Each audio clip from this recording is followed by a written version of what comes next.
All right, everyone, welcome to Jasper's History Facts. Da-na-na. Today is October the 20th, and on this day in 1803, after much deliberation and consideration, the U.S. Senate ratifies the Louisiana Purchase.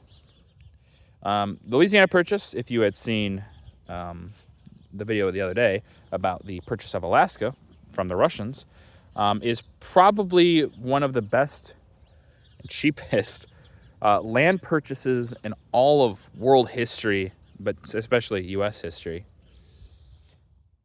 The amount of land that they purchase is kind of absurd. They purchase land all the way south from the bottom where like Louisiana is today, so the southern part of the continental United States, all the way up into parts of Canada, closer to the border of what is today, but still a bit of Canada, which is just an absurd amount of land. It's something like they spent 10 cents an acre. Just absolutely wild to imagine. Acres nowadays go for thousands of dollars sometimes, depending on where you are. But so it's just a real kind of a steal.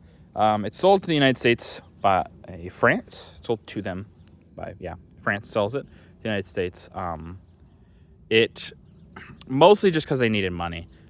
They couldn't hold the land anyway. Napoleon was fighting his wars in Europe, and so he can't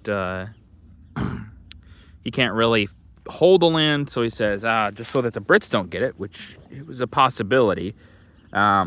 He decides, hey, we'll sell it to the United States, get some war money, and also stick it to the English or the Brits, because then they don't get the land. So it's kind of a big FU in some ways.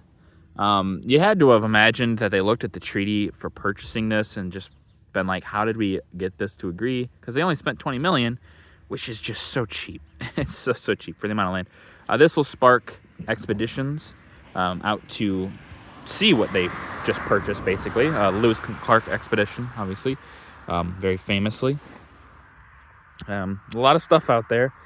Mostly a lot of natives, so that's not good for those natives, sadly. But, that's just no way to talk around that, and not so great. But this will obviously, it's more than like double the size of the United States by this point, because the United States is not really that large, and this is just so much more land, furthering the manifest destiny that America thought they had. But now you know.